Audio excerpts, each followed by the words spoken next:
Sita wait பண்ணிக்கிட்டு இருக்காங்க. பர்தா போட்ட 2 லேடிஸ் வந்துட்டு இருக்காங்க. இது எல்லாத்தையுமே பாத்துக்கிட்டு இருக்காரு ராம். அவங்க கூட வந்து 2 போலீஸும். திடீர்னு பார்த்தா அந்த பர்தா போட்ட லேடிஸ் 2 பேருமே சீதாவை தாண்டி போறாங்க. கொஞ்ச நேரத்துல பார்த்தா ஒரு ஆள் நடந்து வர்றான். இவனா தான் இருக்கும் அப்படின்னு எதிர்பார்க்கிறாரு ராம். ஆனா அந்த ஆளும் சீதாவை கிராஸ் பண்ணி போயிடுறாங்க. இன்னும் கொஞ்ச நேரத்துல பார்த்தா ஒரு ரவுடி பையன் மாதிரி இருக்கு. அவன் வண்டியில வர்றான். இவன் தான் வந்து சீதாவை மீட் பண்ண வந்திருக்கானோ அப்படின்னு எதிர்பார்த்துட்டு இருக்கப்போ அந்த ஆளும் கிராஸ் பண்ணி போயிடறான். என்னடா இது அப்படின்னு யோசனை பண்ணிட்டு இருக்கும் போது வண்டியில ராமுக்கு பின்னாடி இருந்து ஒரு ஆள் வர்றாங்க. அந்த வண்டி கரெக்டா சீதா இருக்கிற இடத்துல நிக்குது. சார் இந்த வண்டி நிக்குது சார் அப்படின்னு சொல்லி கான்ஸ்டபிள் சொல்றாங்க. இருங்க இருங்க பாக்கலாம் அப்படின்னு வெயிட் பண்ணிட்டு இருக்காங்க. சீதாவும் அவங்க கிட்ட பேசிட்டு இருக்காங்க. நீங்க சொன்னபடியே செஞ்சிடறேன், உங்க வேண்டுதல் கண்டிப்பா நடந்துரும் அம்மா அப்படின்னு சொல்லிட்டு இருக்காங்க. சார் இவனே தான் சார், புடிச்சிடலாம் சார் அப்படின்னு சொல்றாங்க. இந்த மர்டர் அட்டம் பண்ணவன் இவனா தான் இருக்கும் அப்படின்னு சொல்லி அந்த கான்ஸ்டபிள் சொல்றாங்க. அதுக்கு ராம் சொல்றாங்க வெப்பன்லாம் வச்சிருப்பான், பார்த்து இருக்கணும் அப்படின்னு சொல்லிட்டு சரி அட்டாக் அப்படின்னு 4 பேரும் ஓடுறாங்க.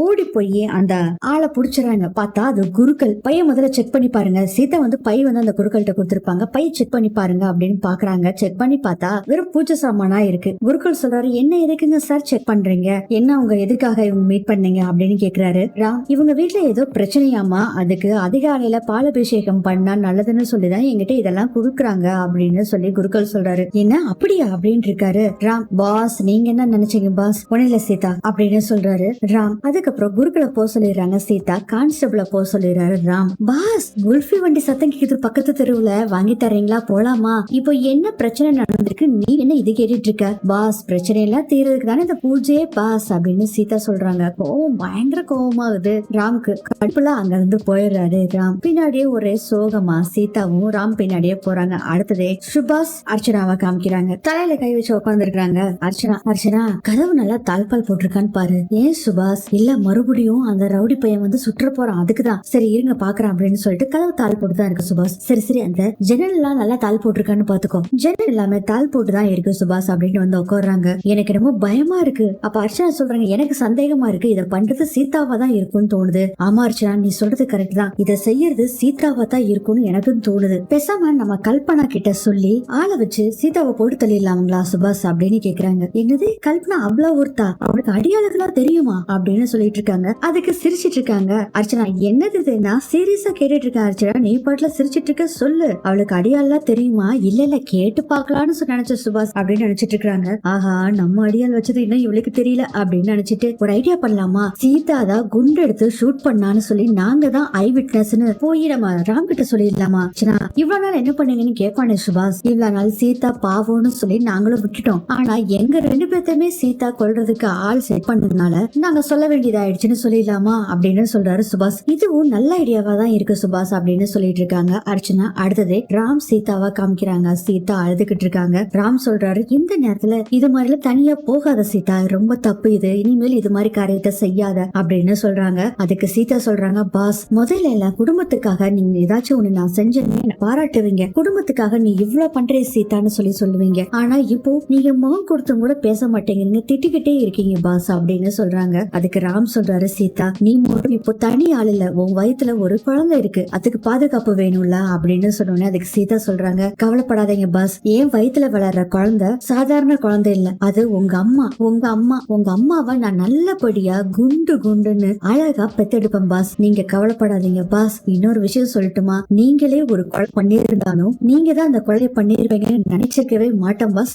நம்பவும் மாட்டேன், அதை நான் பார்த்திருந்தாலும் நம்ப மாட்டேன் பாஸ் அப்படின்னு சொல்லிட்டு ரொம்ப ஃபீல் பண்ணிட்டு இருக்காங்க சீதா. அடுத்ததே காலையில ஆயிருது. காலையில கோலம் போட்டுட்டு இருக்காங்க. சத்யா பூ கட்டிட்டு இருக்காங்க. சீதா அண்ணி இப்படி கோலம் போட்டா போதுமா அப்படின்னு சொல்லிட்டு இருக்காங்க. பரவாயில்லையே நீ சீக்கிரம் கோலம் போட கத்துக்கிட்டா அப்படின்னு சொல்லிட்டு இந்த கோலமாவு எவ்வளவு எடுக்கணும் என்ன ஏதுன்னு சொல்லிட்டு இருக்காங்க, டெக்னிக்கலா சொல்லிட்டு இருக்காங்க. அப்போ வந்து லைட்டா மயக்க வர்ற மாதிரி இருக்கு சீதாக்கு. என்ன சட்னி அப்படின்னு கேக்குறாங்க. இல்ல லைட்டா மயக்க வர்ற மாதிரி இருக்கு அப்படின்னு சொல்றாங்க. இந்த பிரெக்னண்டா இருக்க டைம்ல இல்லஸ் வரும்னு சொல்லுவாங்களே அது மாதிரி அண்ணி அப்படிங்கிறாங்க. சத்யா இருக்கலாம் அப்படின்னு சொல்லிட்டு சரி நீ கோலம் போடு அப்படிங்கிறாங்க. அண்ணி நீங்க வேணா பூவை வச்சிருங்க, நான் வேணா பூவை கட்டிக்கிறேன் அப்படின்னு சொல்லி சத்யா சொல்றாங்க. இல்ல வேண்டாம் அப்படின்னு சொல்லிட்டு பூ கட்டிட்டு இருக்காங்க. திடீர்னு பார்த்தா மயக்கம் போட்டு விழுந்துடுறாங்க. அப்புறம் ராம் வந்து உள்ள தூக்கிட்டு போயிடுறாரு. எல்லாரும் பயங்கர பதட்டமா இருக்காங்க. டாக்டர் வந்து செக் பண்ணி பாக்குறாங்க. அதுக்கப்புறம் சீதாவை கூட்டிட்டு வந்துடுறாங்க. என்னாச்சு இவங்களுக்கு அப்படின்னு கேக்குறாங்க டாக்டர். அப்ப வந்து சத்யா சொல்றாங்க நான் கோலம் போட்டுக்கிட்டு இருந்தேன், திடீர்னு அண்ணி மயக்கம் போட்டு விழுந்துட்டாங்க, அன்கான்சியஸ் ஆயிட்டாங்க அப்படின்னு சொல்றாங்க. அதை பார்த்துட்டு அஞ்சலி சொல்றாங்க உன் கோலத்தை பார்த்திருப்பாங்க, அதான் மயக்கம் போட்டு விழுந்துட்டாங்க அப்படின்னு பிரியா அஞ்சலி 2 பேரும் கிண்டல் அடிச்சு பேசி பேசிட்டு இருக்காங்க. ஏ கொஞ்சம் பேசாம இருக்கியா அப்படின்னு மீரா திட்டுறாங்க.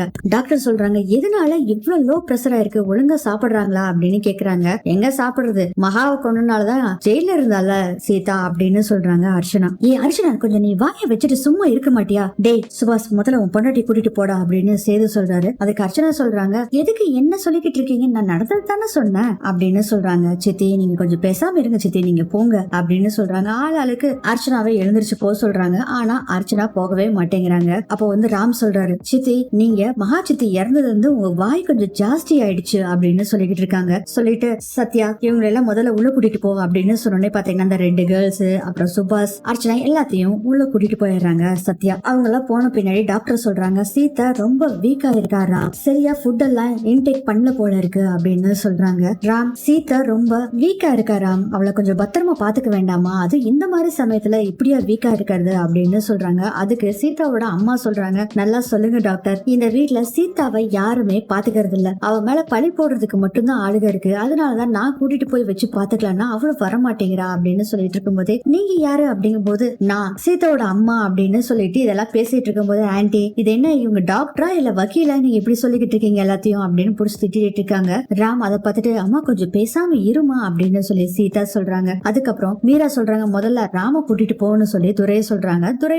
ராம கூட்டிட்டு போயிடுறாரு. அப்புறம் ரொம்ப ஃபீல் பண்ணிட்டு இருக்காங்க சீதா. டாக்டர் ராம் கிட்ட தனியா சொல்றாங்க இந்த மாதிரி சமயத்துல இந்த குடும்பத்துல எத்தனைதான் பிரச்சனை இருந்தாலும் அவங்கள நல்லா பாத்துக்கணும் ராம், நம்ம என்னதான் நினைச்சாலும் குழந்தைக்கு ஒண்ணுமே கொடுக்க முடியாது, சீதா மட்டும்தான் அந்த குழந்தைக்கு ஆரோக்கியத்தை கொடுக்க முடியும் ராம், ரொம்ப பத்திரமா பாத்துக்கங்க. அப்ப துரை சொல்ற நல்லா சொல்லுங்க டாக்டர் அப்படின்னு சொல்லும் போதே ராம் சொல்ற பர்சனலா சீதா மேல எந்த வெறுப்புமே இல்ல, என்னால வெறுக்கவும் முடியாது அப்படின்னு சொல்லிட்டு இருக்கும் போதே டாக்டர் சொல்றாங்க சீதா எப்பயுமே சந்தோஷமா இருக்கணும், இந்த மாதிரி சமயத்துல சந்தோஷமா பேசணும் ராம், இந்த மாதிரி சமயத்துல இப்படி இருந்தா தான் குழந்தைக்கு நல்ல ஆரோக்கியம், சிரிச்சு பேசுங்க அவங்க கிட்ட, சந்தோஷமா இருக்க வைங்க ராம். துரை சொல்றாரு இந்த வீட்டுல சந்தோஷம்னு சிரிச்சு யாரும் பார்த்து ரொம்ப நாளாச்சு டாக்டர் இந்த ஃபேமிலியில அப்படின்னு சொல்லிட்டு இருக்காங்க. ராம் சொல்றாரு நான் பாத்துக்கிறேன் டாக்டர் அப்படின்னு சொல்றாரு ராம். ராம் இந்த நேரத்துல நீங்க தான் விட்டு கொடுத்து போகணும், ஆக்சுவலா விட்டு கொடுத்து போகணும்னு சொல்லக்கூடாது, அரவணைச்சு போகணும், நீங்க பாத்துக்குங்க அப்படின்னு சொல்லிட்டு டாக்டர் அங்க இருந்து போயிடுறாங்க. அடுத்ததே பாத்தீங்கன்னா ராம் சீதாவை உட்கார வச்சு பெட்ரூம்ல உட்கார வச்சு சுகப்பிரசவ புக்கு படிச்சிட்டு இருக்காரு. முன்னாடி பாத்தீங்கன்னா அவ்வளவு ட்ரிங்க்ஸ் அவ்வளவு ஹெல்த் ட்ரிங்க்ஸ் நிறைய மருந்தெல்லாம் வச்சிருக்காங்க. சீதாக்கு அவ்வளவு சந்தோஷம், ராம் இப்படி மறுபடியும் மாறினது. இதோட இந்த எபிசோட் முடியுது.